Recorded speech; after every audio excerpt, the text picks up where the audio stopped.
Okay, we are on chapter 9. This is the last one. We're getting to the end here, so I'm sure you're all excited.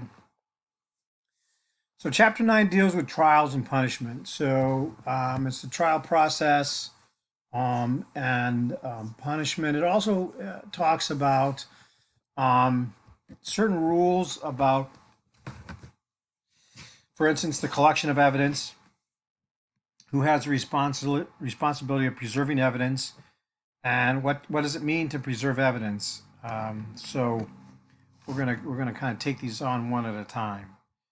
All right. So the Fifth Amendment um, at trial talk about double jeopardy. So I know if you watch TV, read books, you'll at one point in your life you'll hear something about double jeopardy, and it's in the Constitution because founding fathers wanted to protect us from abusive government in the form of bringing you into the process, the prosecution process, over and over again. So if you think about it, you can see, yeah, right here. So you can do an auto theft, right? You can commit auto theft. Well, when you steal a car in California, if you go under the penal code, um, you could be charged with grand theft, assuming the car has a value greater than um, $950. Most cars have a value greater than that. You're going to be charged with grand theft. You're also going to be charged with possession of stolen property because when you steal a car, you are in possession of stolen property. And then if you go into other codes, the vehicle code, there's a code section that talks about auto theft. So the when you steal a car, you're committing auto theft out of the vehicle code. You're committing grand theft out of the penal code and possession of stolen property out of the penal code. So it's one act, and you're committing three separate crimes. If you didn't have rules against double jeopardy, the prosecutor could charge you with auto theft, complete the trial, and then charge you with grand theft, complete the trial, and then charge you with possession of stolen property and complete the trial. And that could take months and months and months. And if you're paying for a lawyer, you're being dragged through the process three times for the same set of actions. So Jeopardy, the rules of Jeopardy protect you from the government doing that kind of action. Um, you can only be punished once for instance, if you were to do those three, if you were to steal a car, you would commit all three crimes. You could be charged with all three crimes at the same time. The jury could decide if you're guilty of all three crimes, but the court would only sentence you on one of those crimes. And each of them have a maximum term of 3 years. And so instead of convicting you of all three and then sentencing you to 3 years for each one, which means a total of 9 years, the court would only be allowed to sentence you for one. And that would be for if the court wanted to, a maximum of 3 years. All right, so when does the rules attached, and when do we have double jeopardy, and when is there some type of court procedure where jeopardy does not apply? So let's start with filing the cases. So in misdemeanors, once a case is filed with the court, in other words, when the prosecutor fills out the complaint and files a complaint with the court, then jeopardy attaches. If that prosecutor dismisses that misdemeanor at any time, then it simply goes away. There's no second chance for the prosecutor to come back and recharge you for the case. So if they charge you for DUI, driving while intoxicated, and the prosecutor realizes that the officer that did the arrest, that did all the testing, is not available, and so the prosecutor walks in and dismisses the case at 10 o'clock in the morning, and at 11 o'clock in the morning, they get a phone call from the police department saying, "Oh, we made a mistake. Our officer is available." Too late. Case has been dismissed. the defendant has been let free, and you cannot come back and charge the defendant with um, that crime again. In felonies, the rule is a little different. If you dismiss a felony, a general felony, then you can come back one time or a second chance, and you can refile that case one time. There are serious felonies that allow you to do this procedure twice after you dismiss it the first time. For instance, in rape, if you dismiss a case in a rape case and find out the next day that your victim has been found and you can go forward, you can refile that case. And then if the victim disappears again, and then you find the victim a third time, you can refile the case a third time. But after that, you're done. If you have to dismiss it the third time, there's no going back. All right, and we already talked about separate charges. So if you commit, when you commit a series of events, and it's basically the same crime, just in different parts of the different codes, then you can only get charged, you can only be sentenced one time. The prosecutor can charge you with auto theft, and they can charge you with grand theft. Or they can charge you with grand theft and possession of stolen property. And prosecutors will do that periodically because they're not quite sure what the jury's going to believe and what the jury's not going to believe. So they'll put the whole thing in front of the jury and let the jury decide. And I've seen that happen where a prosecutor will charge somebody with a series of crimes, and they're basically the same crime, but just in different parts of either the penal code or the health and safety code or the vehicle code. And the jury will find them guilty on one count and dismiss the other count. And you look at the jury thinking it's the same thing. But for whatever reason, they split the baby. Okay, that happens more often than you think. So at trial, there are two types of trials. There's court trials and jury trials. When does jeopardy attach at trial?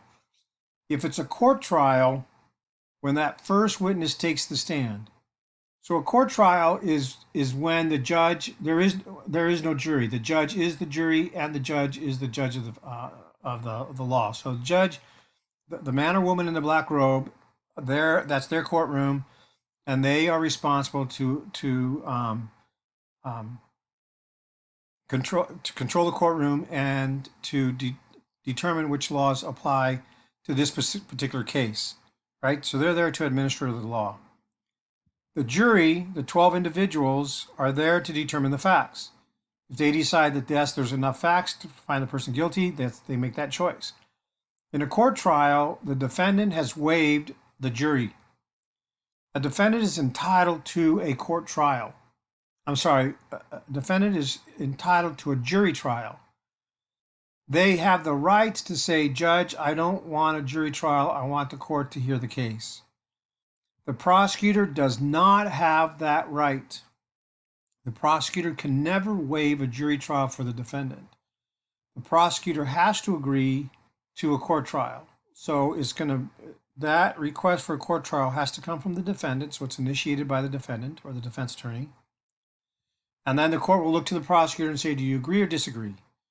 If the prosecutor says, yes, I agree, then they do a court trial. If the prosecutor says, no, Your Honor, we do not agree, then they go forward with a jury trial. The court does not have a right to determine a court trial. It's only the defense, and the defense has a right to ask for a court trial. In a court trial, once the first witness is sworn in, jeopardy attaches.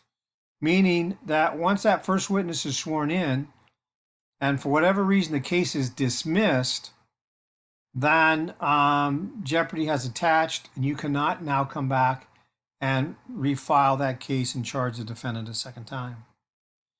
In a jury trial, jeopardy attaches once the jury is sworn in. So if you've ever been involved with a jury trial, you will notice that once both attorneys say, Your Honor, we are satisfied with the jury, the very next step, that judge is going to look at their clerk and say, swear the jury in.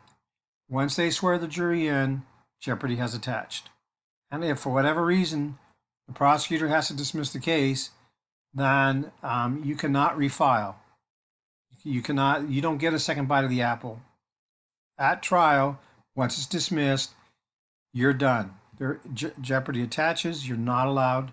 The government cannot go back and charge you for that case. So I had a friend, felony bar fight on the day of trial. The victim shows up, is sitting in the hallway.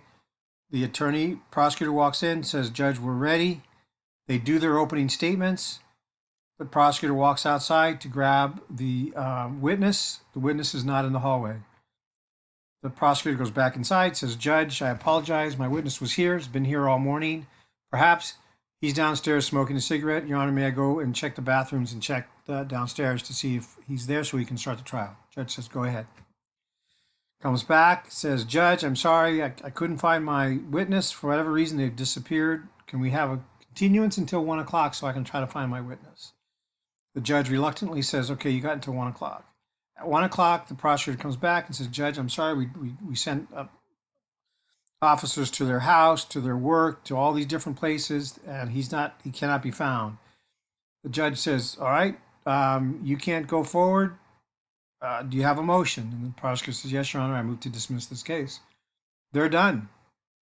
You cannot go back. You cannot refile. If within the next hour they find the witness, and the witness says, "Okay, I'll testify," it's too late. Case has been dismissed. Jeopardy has attached, and the defendant is let free. All right. So mistrials are not a dismissal. Mistrials do not fall within the umbrella of a double jeopardy. You can have a mistrial because you lose jurors. You can have a mistrial because one of the attorneys made a mistake and said something in front of the jury, and the court has determined that this is an irreversible error. You can have a hung jury where you don't have a unanimous verdict either for innocence or for guilt. If the court declares a mistrial, you start over again at the trial stage. So you've already done your preliminary hearing. The judge will say, "All right, come back tomorrow or come back next week, and we'll pick a new jury and we start over again." So some general rules. Only the defendant can request a mistrial. Prosecutor cannot request a mistrial. If the prosecutor requests a mistrial and the court grants it, jeopardy attaches. It's like the mistake that a prosecutor never wants to make. You never use the words mistrial if you're a prosecutor. Only the court can make a ruling. So only the court can make a decision if, number one, the error was large enough to determine that it requires a mistrial. Remember, I told you earlier, attorneys make mistakes all the time, and the court may admonish an attorney. The court will say, "Yes, this was an error, but it's not the type of error where I'm required to determine a mistrial or call a mistrial." And so the court will try to correct the error the best way they can. The last thing the court wants to do is declare a mistrial. And so the court's going to be slow to declare a mistrial. Sometimes they have no choice. If you, for instance, if you're a prosecutor and you call the defendant to the stand when they were not going to take the stand, that's an automatic mistrial. If the court has ruled that a statement doesn't come in and the prosecutor or the prosecuting witnesses cannot talk about Miranda rights, and one of the officers walks into court and talks about Miranda rights, the court's going to declare a mistrial. But there's oftentimes errors made that the court will say, "Yes, this was wrong," or "This was an error." Sometimes it's just, well, it's not going to sway the jury either way. It's not going to make the jury hate the defendant or prejudice the defendant in any way, because that's what the court's looking at. They're looking to see, did the error in any way prejudice the defendant in such a manner as to possibly result in a conviction where otherwise there would be no conviction. So it's a relatively high standard. The courts are going to be slow to declare a mistrial. All right, so we are almost out of time. I'm going to go to part 3, and part 3 will be our last lecture video.